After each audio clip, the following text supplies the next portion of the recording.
Hola a todos, les habla Ricardo Serrano. Bienvenidos a una nueva nota para su canal de YouTube Un Venezolano Informa. En esta ocasión me voy a Colombia, al país vecino de mi país natal, Venezuela, para tratar un tema que ya había mencionado una vez en una nota que realicé sobre los diálogos de paz en Colombia, en este país.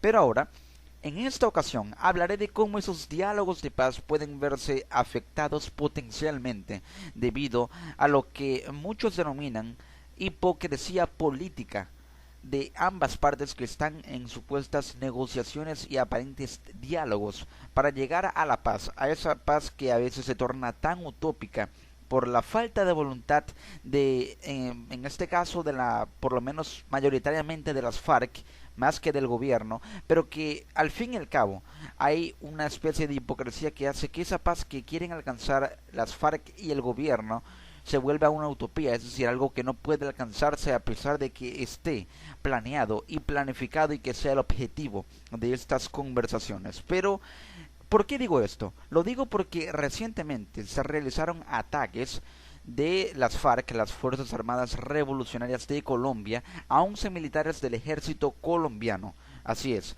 el ejército colombiano, a través y con órdenes del gobierno dictadas por Juan Manuel Santos, respondió al ataque realizando una emboscada, o mejor dicho, las FARC realizaron una emboscada en la que murieron 11 militares del ejército colombiano, pero el ejército colombiano contraatacó con otra emboscada y Juan Manuel Santos, el presidente de Colombia, aprobó la reanudación de bombardeos en contra de las FARC en el departamento del Cauca.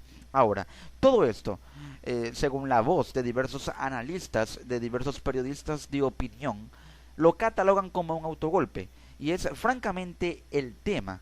Ese es el tema del cual trató un artículo que encontré recientemente en el diario El País de España, en la sección de internacionales, un artículo de opinión muy interesante escrito por el periodista Joaquín Villalobos llamado El autogolpe de las FARC. Y dice así, les dejaré el link del artículo en la descripción de esta nota, de este video abajo, para que puedan leerlo íntegramente. Con esto podremos hacernos una idea de lo que aquí sucede y de allí partir para analizar los diversos puntos y los muchos puntos de análisis y de discusión que tiene este tema tan complejo y entender de esa forma si realmente se puede alcanzar la paz o si realmente hay voluntad tanto de las FARC como del gobierno colombiano de alcanzar la paz, ya que los colombianos quieren saber realmente por qué camino se está transitando para alcanzar lo que ellos anhelan con todas sus ansias, que es la paz.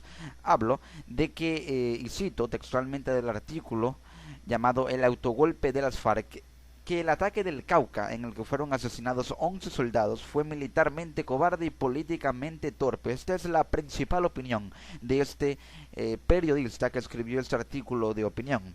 Y es que la emboscada y el golpe de mano son las dos tácticas más importantes de la guerra de guerrillas. En términos generales, la primera consiste en atacar desde una posición fija a un enemigo en movimiento y la segunda consiste en el ataque veloz de una fuerza móvil contra un enemigo que se encuentra en una posición fija. Una emboscada puede ocurrir por contingencia, puede ser una acción ofensiva e incluso defensiva a partir de que un enemigo en movimiento entra a un terreno propio. Sin embargo, no existe ninguna posibilidad de que un golpe de mano sea una operación defensiva, ya que en este caso es la fuerza guerrillera la que debe moverse para incursionar en el territorio enemigo, en un territorio enemigo. Los golpes de mano son operaciones ofensivas, normalmente nocturnas, que requieren planeación cuidadosa, estudio previo del objetivo y son difíciles de improvisar. Lo que quiere decir con esto dicho articulista es que aquí es donde se encuentra la intención o el motivo por el cual las FARC realizó esta emboscada a al ejército colombiano, en el cual murieron 11 soldados de dicho ejército.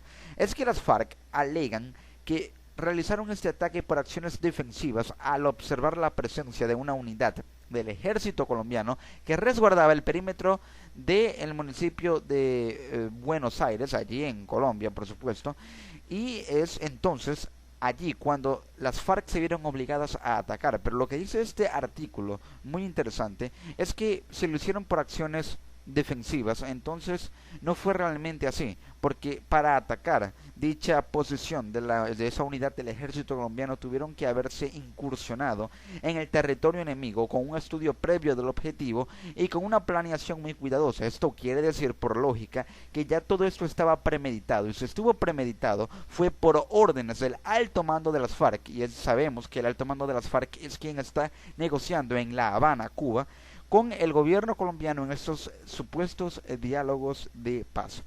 Entonces, ¿por qué las FARC atacaron? Ellos alegan que fue para acciones defensivas, pero estos golpes de mano son operaciones ofensivas desde el conocimiento militar.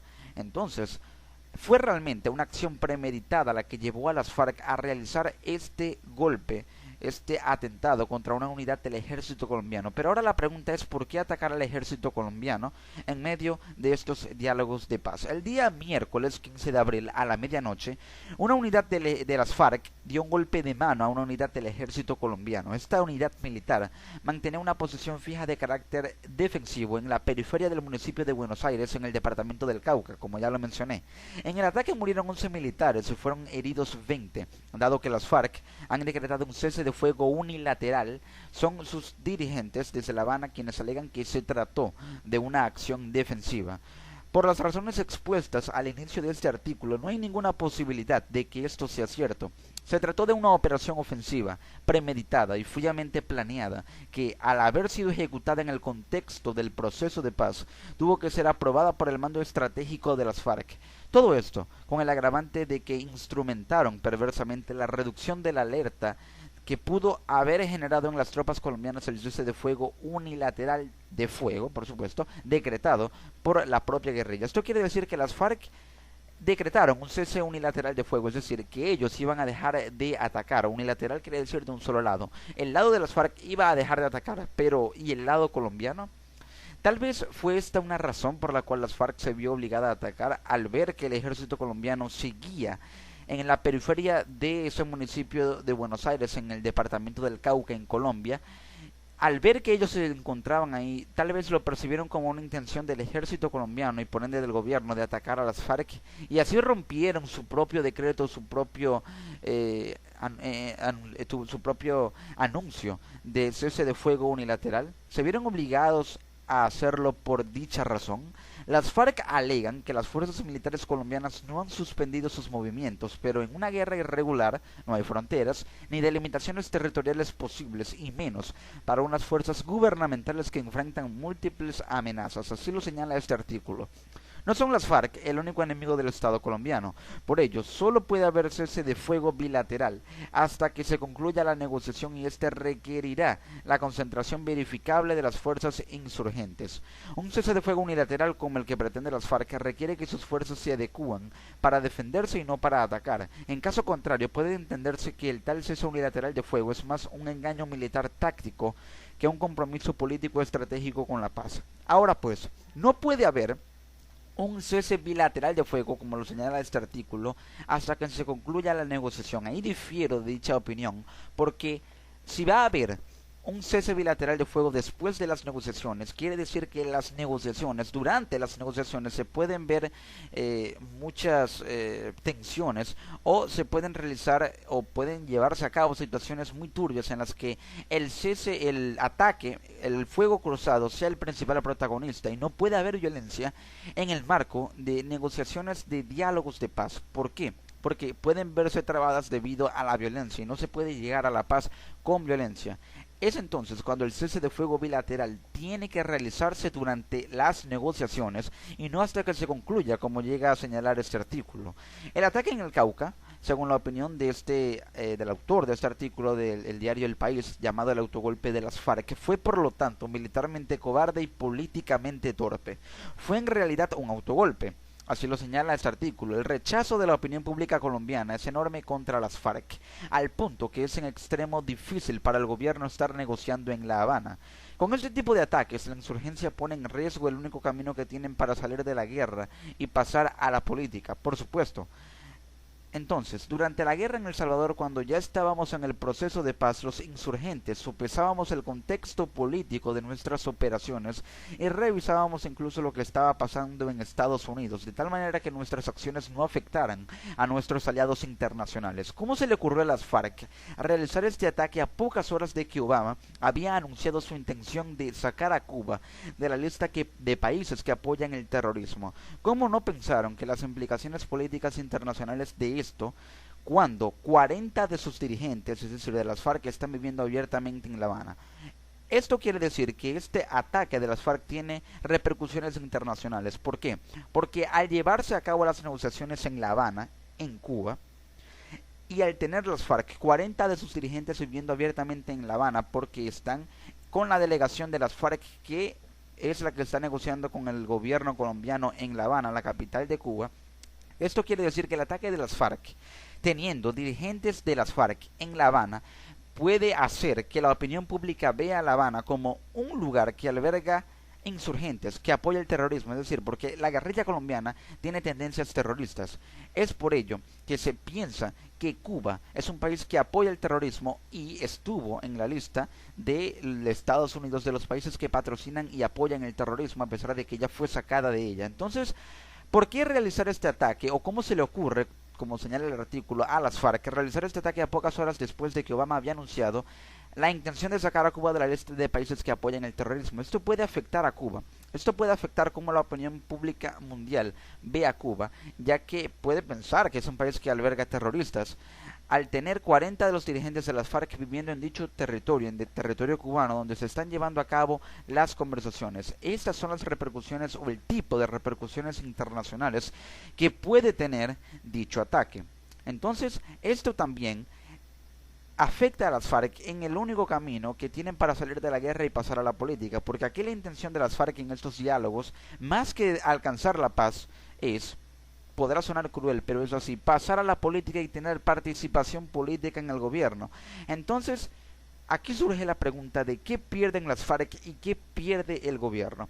Primero, las FARC pierden credibilidad y confianza, así como campo de acción militar, que se le reduce por la reanudación de bombardeos del ejército colombiano. El gobierno colombiano, por su parte, pierde tiempo y apoyo del pueblo por trabar el diálogo, es decir, el pueblo pierde credibilidad también en el gobierno, tanto en las FARC, pero más en el gobierno, porque es el ente oficial y es el que propuso realizar estos diálogos de paz. Pierde tiempo, porque mientras más ataques se realizan, menos tiempo queda para un diálogo fluido, ya que se ven trabados. Entonces, es allí cuando pierde apoyo el gobierno, porque la opinión pública ve que el gobierno está como que tratando de trabar esos diálogos, ya sea voluntaria o involuntariamente, pero reanudando los bombardeos no podrá haber un diálogo fluido. Matar a 11 militares a estas alturas del proceso de paz, rompiendo con su propia palabra empeñada, no modifica a su favor la correlación de fuerzas. Por el contrario, los debilita, les resta credibilidad, aumenta su impopularidad, traiciona el apoyo de Cuba a la paz, los aísla más internacionalmente, complica los esfuerzos del gobierno colombiano para inhibir acciones de la Corte Penal Internacional y dificulta el escenario político, que es ahora infinitamente más importante que los tiros. El futuro es la política, y en política cuentan la credibilidad, el apoyo popular, las alianzas y la capacidad de comunicar.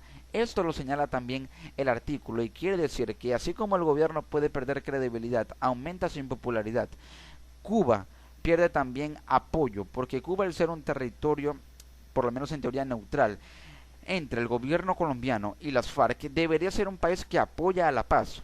Pero al ver que tiene dirigentes de las FARC que están viviendo abiertamente en Cuba, y Cuba, al ser sacada de la lista de países que apoyan el terrorismo, pero al haber estos bombardeos, se piensa que Cuba está en una especie de juego político en el que trata de beneficiarse al salir de esta lista de países que apoyan el terrorismo, pero tienen terroristas viviendo en dicho territorio cubano. Esto aísla también a Cuba, afecta también las negociaciones, el restablecimiento también de la diplomacia entre Cuba y Estados Unidos, y es allí cuando las repercusiones internacionales de este ataque de las FARC cobran mayor fuerza.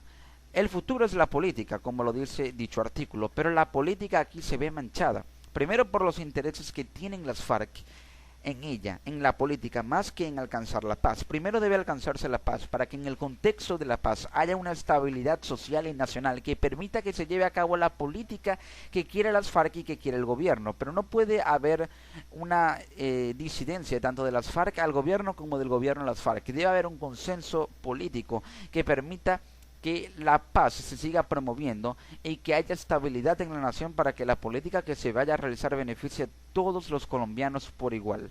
La última parte de este artículo dice: ¿acaso piensan las FARC y el ELN, que es el Ejército de Liberación Nacional, que si continuaran en guerra habría una revolución en Colombia? ¿Creen que podrán formar un ejército que derrotará a las fuerzas militares? Millones de latinoamericanos le han dado votos y gobiernos a las fuerzas de izquierda en casi todos los países, en tanto Cuba y Estados Unidos están terminando su conflicto. En ese contexto, la persistencia de las guerrillas colombianas de continuar en armas las convierte en fuerzas reaccionarias que sirven para encarnar el miedo a la izquierda y en el principal lastre para que ésta avance en Colombia. Cualquier barbaridad ocurrida y sufrida en el pasado no justifica ser políticamente tan torpes como para seguir armados y matando. Barbaridades iguales o peores ocurrieron en los países donde ahora gobiernan las izquierdas. El proceso de paz es a estas alturas un camino sin retorno. Pretender regresar al conflicto es un suicidio. Lo sensato es acelerar. Tanto las FARC como el Ejército de Liberación Nacional deberían darse cuenta que ahora morir y matar ya no les sirve para nada. ¿Pero por qué no les sirve? No les sirve porque si tienen intereses políticos, estos pueden verse afectados porque las FARC están promoviendo la violencia, promoviendo la sangre, promoviendo las balas, atacando en medio de negocios o negociaciones, mejor dicho, de paz. Entonces, ¿cómo puede haber paz con violencia? Paz con balas, paz con bombardeos, eso no tiene correlación alguna. Ahora, ¿cómo afecta esto los diálogos de paz? Precisamente. Primero se cortan las conversaciones, ya que no hay un cese bilateral del fuego a través del cual se pueda negociar sin el temor de que una de las partes cambie su táctica para resguardar su zona.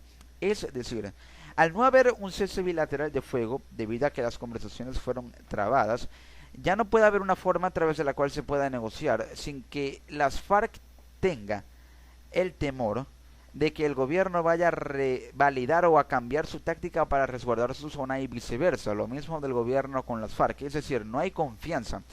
Al haber un cese bilateral ya podrá haber, o tanto el gobierno como las FARC podrán tener seguridad plena de que ninguno va a atacar al otro, pero mientras no haya un cese bilateral de fuego y haya un cese unilateral o incluso ni siquiera exista un cese unilateral de fuego por la hipocresía que denotó las FARC al atacar con emboscada a 11 militares del ejército colombiano, no puede haber confianza, y al no haber confianza las balas seguirán volando por allí, y al volar las balas por allí no habrá estabilidad en esas negociaciones y no habrá paz para que se pueda alcanzar la paz, porque para que haya un diálogo eficiente tiene que haber paz precisamente, y para que se pueda alcanzar la paz en Colombia primero tiene que haber paz en esa sala donde se discuten todas las peticiones del gobierno a las FARC y de las FARC al gobierno en este contexto de diálogos de paz. Una vez que haya paz en esas cuatro paredes donde se discute la paz de Colombia, podrá haber paz en todo el país y por ende una estabilidad más eficiente en la región. Pero ahora, ¿qué debe hacer el gobierno sabiendo todo esto? El gobierno debería dar un ultimátum de cese de fuego a las FARC, de lo contrario podría sancionar a la delegación de las FARC con vetos que le priven de cierto rango de participación política, para que de esa forma desde el alto mando se ordene el cese al fuego y reorienten su táctica al servicio del país y no a la represalia. Esto quiere decir que el gobierno debe darle un plazo límite de tiempo a las FARC para que dejen de atacar, para que haga un cese unilateral de fuego. De no hacerlo, el gobierno debería sancionar a la delegación de las FARC, vetándola de cierta participación política, ya sea poca o mucha, dependiendo y midiendo la situación. Y de esa forma, al ver que las FARC no tienen o pierden participación política, por persuasión, el alto mando se verá obligado a ordenarle a sus fuerzas insurgentes que cesen el fuego, que paren las balas y así reorienten su táctica. Pero esa táctica debe estar reorientada no a defenderse o a cuidar su territorio para seguir atacando al pueblo colombiano y al gobierno, sino a reintegrarse con el ejército colombiano para que la táctica se oriente al servicio del pueblo, a servir a Colombia y no a tener represalia y odio contra el gobierno, al no tener rencor contra el gobierno y por ende contra el pueblo colombiano. Pero aquí también surge una pregunta muy interesante. ¿Cómo se puede confiar en las FARC si no hay un cese unilateral de fuego? Si se da dicho cese al fuego y se somete a una ley de desarme aprobada por el gobierno colombiano, una ley de desarme temporal, que llegue a ser acordada como política en el marco de las negociaciones, las FARC deben ser desarmadas. Al ser desarmadas por lo menos temporalmente podrá haber confianza en que habrá un cese unilateral de fuego. Esto puede sonar como que algo hecho muy a la fuerza, pero es la única forma para que la paz sea alcanzada y ahorita todos los medios y recursos deben agotarse para que la paz sea alcanzada. Aquí se puede decir o se puede uno preguntar cómo se podría acordar un cese bilateral del fuego, porque el cese de fuego no puede ser solamente unilateral, porque las FARC entonces tampoco confiarían en el gobierno. El cese debe ser bilateral para que haya paz.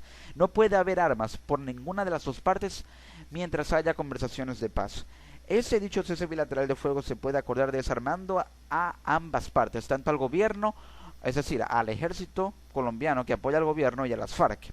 Se deben desarmar y también se debe integrar a las FARC al ejército colombiano, como reestructurando la milicia colombiana y eliminando la reanudación de bombardeos. Se deben integrar tanto las FARC como el gobierno juntos para que se reestructure la milicia colombiana, para que las FARC pasen al servicio del pueblo, para que no haya más bombardeos y para que haya una paz también en el contexto militar. Al haber paz en el contexto militar puede haber paz en la soberanía nacional y estabilidad en todo el país. Así es como se puede acordar un cese bilateral de fuego. No puede haber armas y eso lo seguiré repitiendo porque es muy importante que la paz sea alcanzada, pero no puede alcanzarse mientras haya balas volando por allí.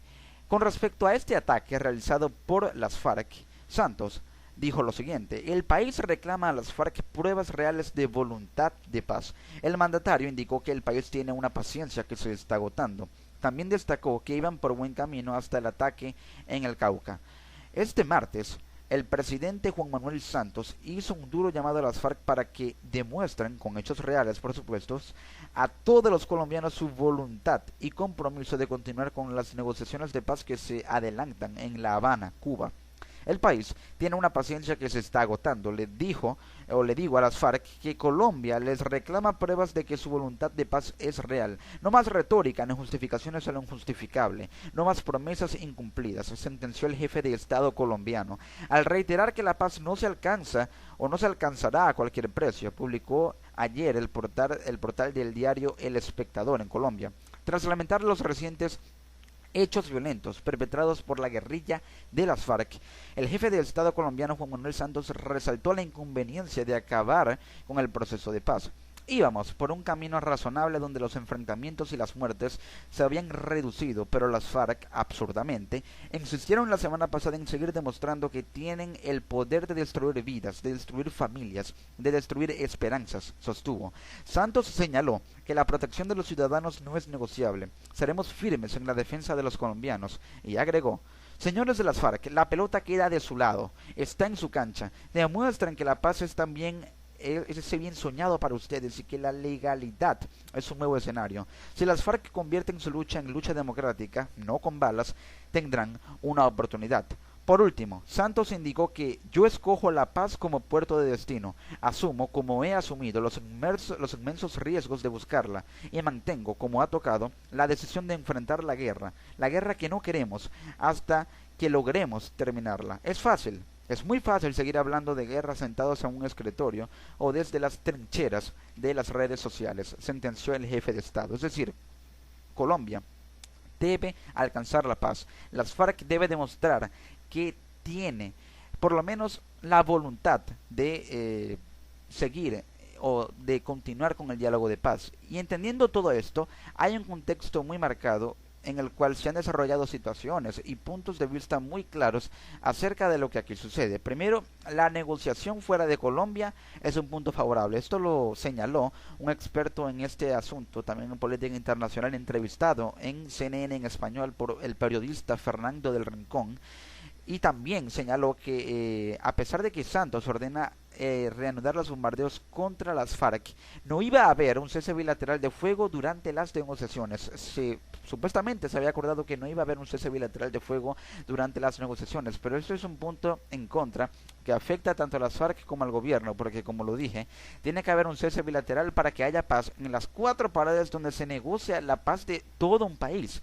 Por favor, tiene que tenerse muy en cuenta ese punto que acabo de marcar. El gobierno haría este bombardeo, esta reanudación de bombardeos para hacer presión militar y no dar complacencias a las FARC, es decir, para obligarlo a dejar de atacar, a no darles complacencias y así obligarlo a que solamente se centre en el diálogo y que no haya balas que sean promovidas por las FARC y que dejen de atacar cuando hay de por medio la intención de alcanzar la paz de todo un país. El gobierno no está dispuesto a estar indefinidamente en la mesa de negociaciones. Van a cumplir 5 años. Esta fue la opinión de otro experto entrevistado en CNN en español. Él mismo dijo que hay 3 temas en los cuales no ha habido un avance en lo que va de año, por lo menos de este otro año que se cumple de los diálogos de paz en La Habana, Cuba. El primer tema es el tema de las víctimas, el segundo es el del cese de fuego y desarme y el tercero es el del narcotráfico. Temas vitales. En el primero no ha habido avance con respecto a las víctimas porque sigue habiendo ataques. Al haber ataques hay víctimas, tanto militares como civiles. El segundo es el cese de fuego, un cese de fuego que no se ha cumplido cabalmente. Las FARC dicen que hacen un cese unilateral de fuego, pero de repente hacen una emboscada a 11 militares del ejército colombiano. Se quiere un desarme, pero las FARC atacan y el gobierno reanuda bombardeos. No hay voluntad por ninguna de las dos partes de realizar un desarme, al menos por ahora. Y con respecto al narcotráfico, siguen habiendo reportes de que las FARC son un canal de transporte o un canal o una vía a través de la cual transita mucha droga y no es un secreto para nadie para el resto de América. Por ello, no ha habido avance en estos 3 temas en lo que va de otro año que se cumplen estos diálogos de paz. 11 militares del ejército fueron asesinados en una emboscada.